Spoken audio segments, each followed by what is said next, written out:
Some stories happen because a writer gets inspired by some wild idea that needs expression. Some stories are carefully put together as part of a greater whole.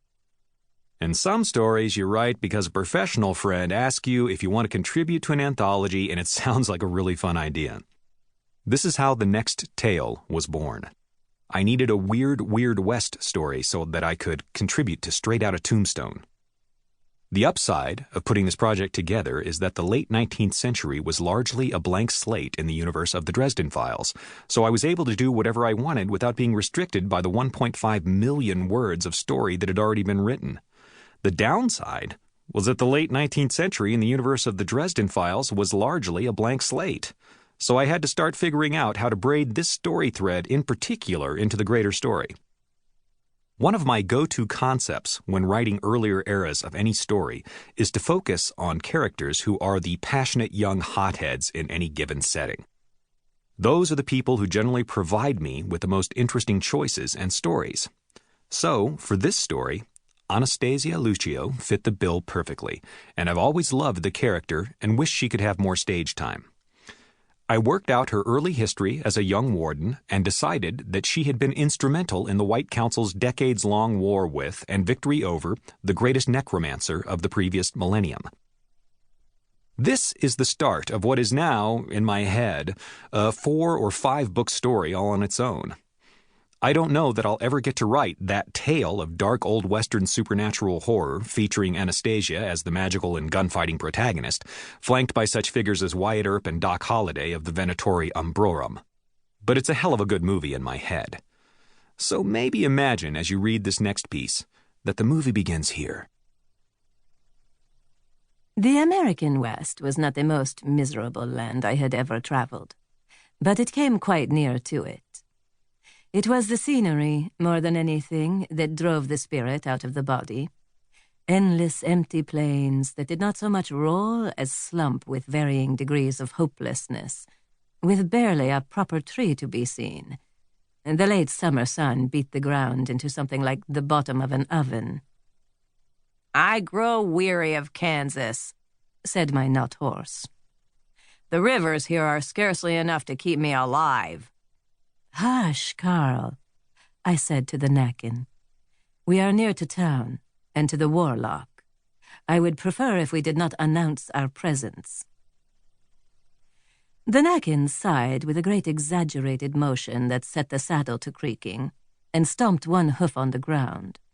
With a pure white coat and standing at a lean and powerful 17 hands, he made a magnificent mount, as fast as the swiftest mortal horse and far more tireless. "As you wish, Anastasia." "Warden Lucio," I reprimanded him tartly.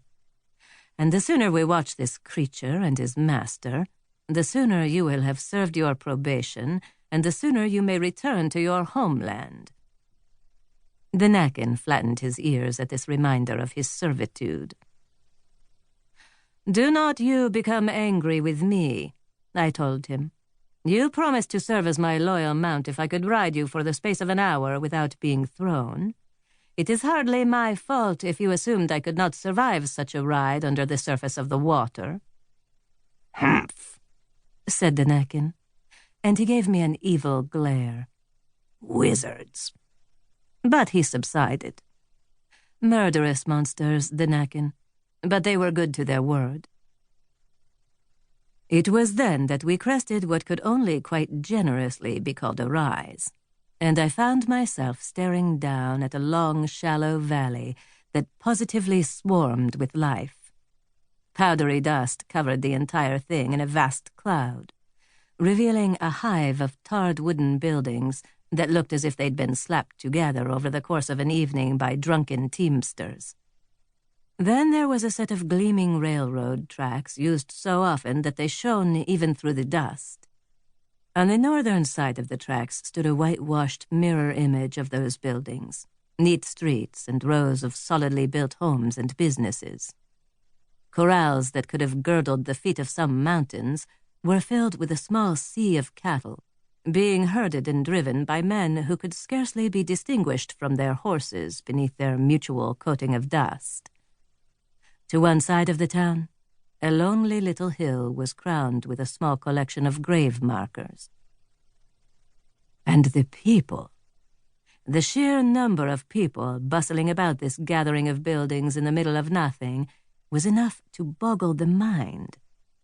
I sat for a moment, stunned at the energetic enormity of the place, which looked like the setting of some obscure passage from Dante, perhaps a circle of hell that had been edited from the original text. The warlock I pursued could take full advantage of a crowd like that, making my job many times more difficult than it had been a moment before.